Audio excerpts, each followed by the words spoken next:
let's start with Georgia, Alabama. Let's start with a bang.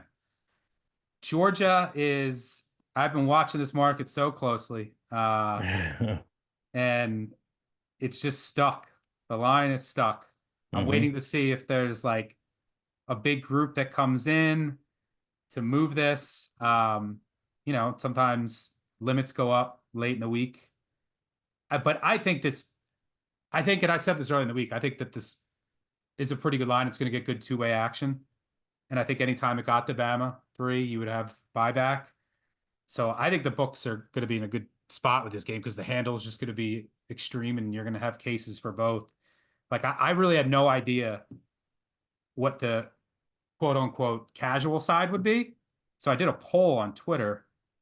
Let me see what the results are. Yeah, it was 55-45. So like for who? Georgia 55%. Alabama 45%. So yeah, like this is gonna get good two-way action. And for what it's worth, total is up a bit to I think 49.5 as we record.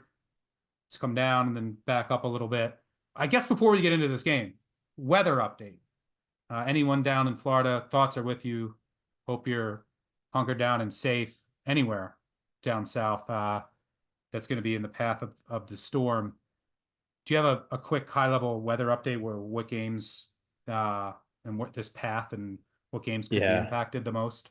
Yeah, I mean, actually forecast right now, Helene's going to come through. And then when we all care about, which I again, thoughts go to anybody listening from Florida in the path of this. But Saturday around kick, this thing is just going to hang above Paducah, Kentucky, and just spin out of control. That's going to affect Indiana's home game. That's going to affect Memphis, Middle Tennessee.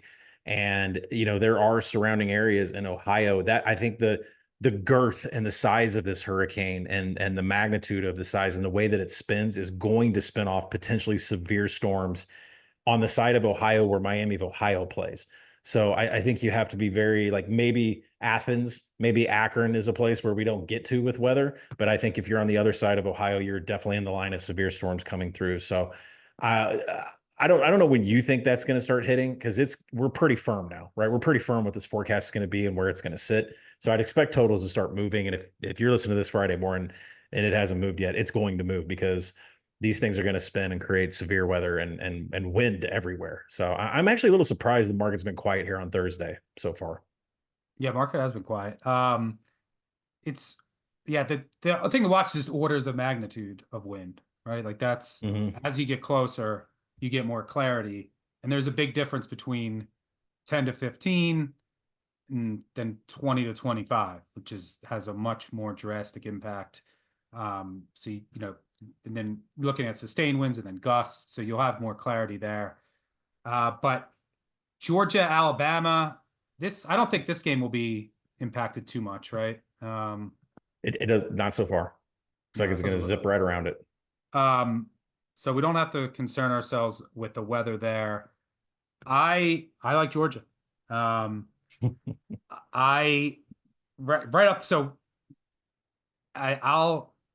give my flowers to DeBoer, and maybe you're gonna talk about him, and he's been a covering machine. Do you know who's a covering machine in this spot? Kirby Smart. This is a smash Kirby spot. Let me say it again. This is a smash Kirby Smart spot. Right off the bat, just let you know, he's 31-16, 66% against ranked opponents, covering by about 4 points per game. That's silly. Nobody's been more profitable among 500 coaches in our database since 2005. He's 25-12 against ranked teams as a favorite against the number. That's 67.6%. Always has his team buttoned up for this. But in this particular spot, it was a dream for Georgia to win a close game at Kentucky and not look great before a bye week. It's had 2 weeks to just drill into his team how bad they looked. Not only that, SEC championship game revenge kept Georgia out of the College Football Playoff, and some could argue maybe another national title. Not only that, Jalen Milroe, some comments about Georgia quitting. I mean, you want to talk about all the bulletin board material that Kirby needs. Close win, bye week, SEC championship game revenge. Comments from Alabama. This Georgia team is going to come out of their hair on fire. They come out of their hair on fire in certain spots when like there's nothing for Kirby to get them motivated, and he'll make up some stuff. Doesn't need to make up anything here. Also, the bye week allowed them to get much healthier at receiver. People are going to talk about Ratledge being out on the offensive line. I don't think he's that big of a deal. I don't think there's a big drop off to Micah Morris. So I don't think that's a big deal. But they're going to get healthier on the defensive line. I'm told that Williams is going to play, arguably a top 5 pick in the NFL draft, and they're going to get Brinson back, their best interior pass rusher. That's big. They've been banged up. So why do I like Georgia here? It's for not only for the Kirby smash spot, but there's 2 main weak areas of Alabama. It's still their offensive line. And they got Proctor back. He shores up the left tackle spot. The rest of the offensive line, I'm still not buying. I think Georgia can get pressure, can create more drive-killing plays, more negative plays. And then it's the Alabama secondary. The cornerback group is vulnerable. Safeties are good. The front is good, just like Georgia's, but I think Georgia's offensive line is more well-equipped to provide Carson Beck with time.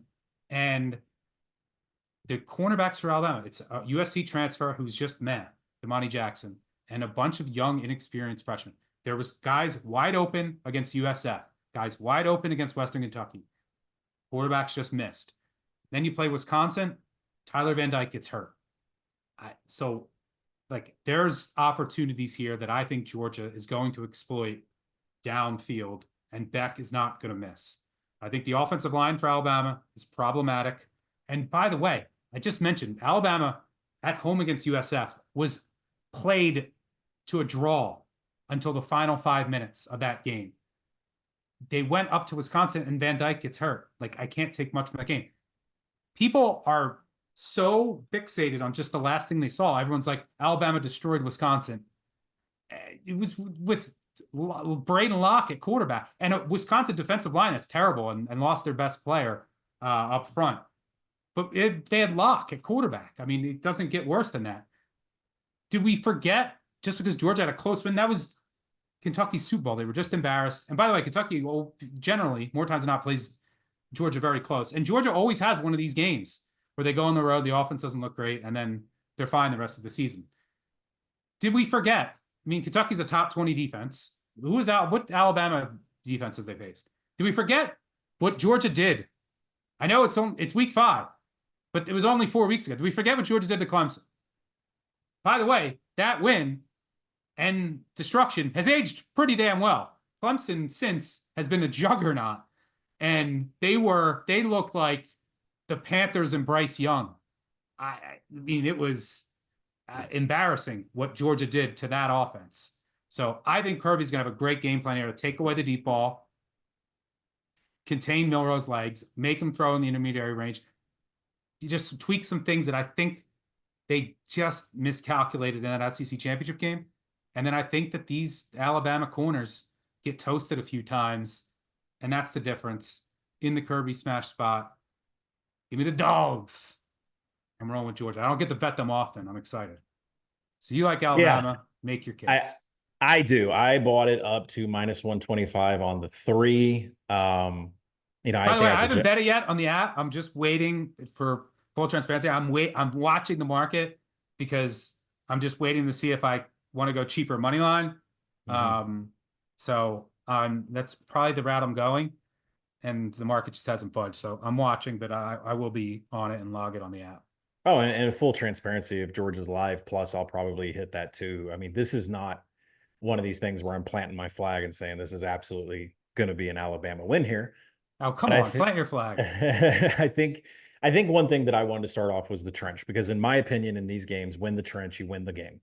And, you've already mentioned some of the players that I wanted to touch on, because the Alabama offensive line is now healthy and they have momentum. And I know that you mentioned how bad Wisconsin is and how bad the Wisconsin defensive line is, but Caden Proctor returning to the Crimson Tide offensive line boosted their rushing success rate against the Badgers up to 59% and 32 rushing attempts. Now, before that, they were below national average. They couldn't run the ball at all. They could not move a trench. And just the addition of Caden Proctor made that success rate in running the ball fly.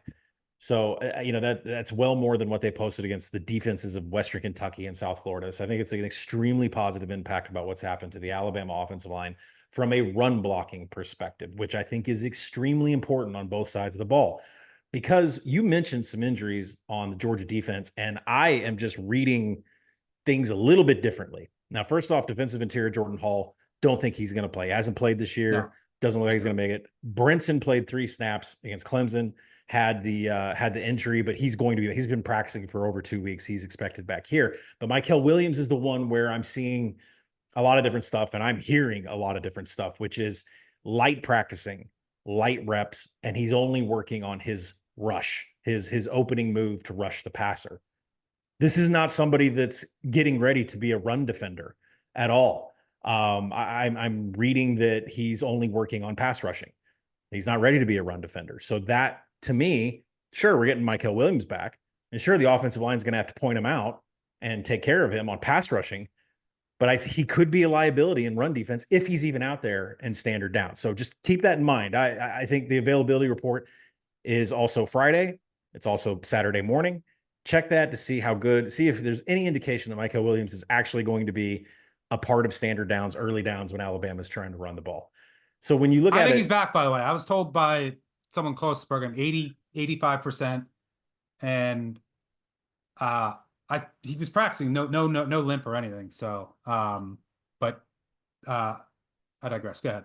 yeah, I think what we have in question is run defense, right? I know Mykel Williams can rush the passer.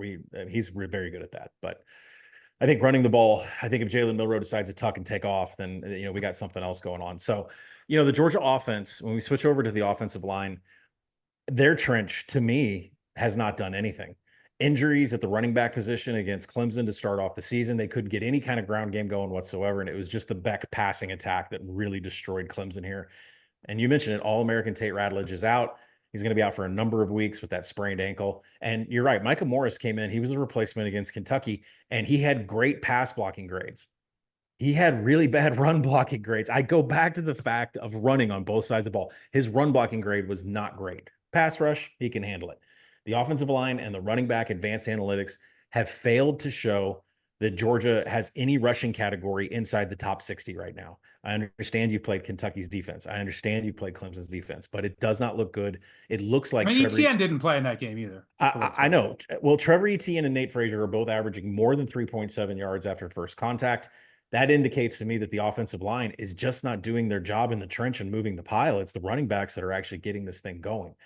Alabama's fielding 2 of the best linebackers in the nation against the run. Deontay Lawson and Jihad Campbell are absolute maniacs against opposing rushers. Lawson, specifically, if you go into PFF and you say, show me every single defensive player in the nation, who's the best graded against the run, Lawson is the 13th best defender in all of college football against the run. So I'm seeing massive advantages on both sides of the ball when it comes to running in favor of Alabama. Now, Carson Beck, I want to cover all my bases here. Of course, Carson Beck's going to throw. That's what killed Clemson. His numbers are not near as clean as they were last year. He only has 1 big time throw. He has one turnover worthy play. So he's just not making big passes right now. When you think about that Clemson game, it was really the work of all of his favorite targets. And his favorite target right now is out of the slot, and that's Dominic Lovett. Wideout Arian Smith is getting some targets up there in the lead. He has a pretty heavy yards per route run. But Beck has had issues getting the ball on the outside, closer to the sidelines than he has down the seam, or hitting his slot man, Dominic Lovett. So what you have to do is go in and see what can Alabama do defensively to try and stop that. Now, Edge LT Overton has double as many of any pressures of anybody on this Alabama team. He is an absolute monster there at the defensive edge position, but covering the slot. There's another area in PFF where you can go and say slot coverage. Show me slot coverage. I wanted to look at a minimum of 35 times lined up in the slot for defending, and I wanted to look at the top 200 players in that list. You know what I found on that list? Not a single name that belonged to the Georgia Bulldogs. What I did find was Malachi Moore, Keon Saab, and Devonta Smith, all in the top 200. Malachi Moore, I believe, in the top 40. All of them have at least 40 snaps covering the slot. All of them are in PFF's top 200. That takes away the main target, Dominic Lovett, at the slot. Not saying Dominic Lovett can't get some catches and maybe bust one, but they are absolutely going up against the best slot coverage unit that they're going to face the entire season.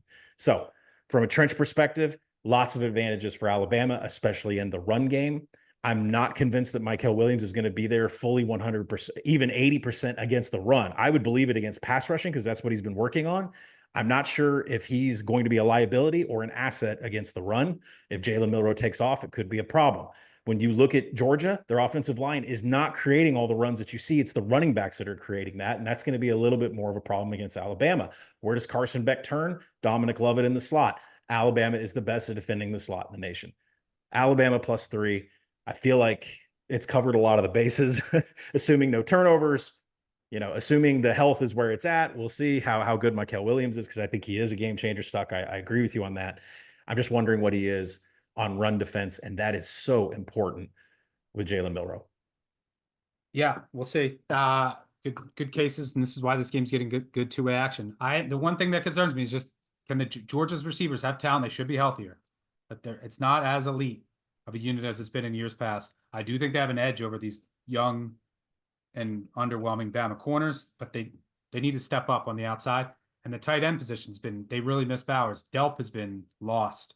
Yurosek on the back of a milk carton. Where the hell has he been? Yeah, if you look at his numbers against like top tier defenses when he was at Stanford, he didn't really have good games. So I don't know if he needs time to adjust to the SEC level play. So yeah, that's been a disappointing position, but it's all comes down to these receivers on the outside. They need to make plays. All right, good stuff there. Can't wait for that game in prime time.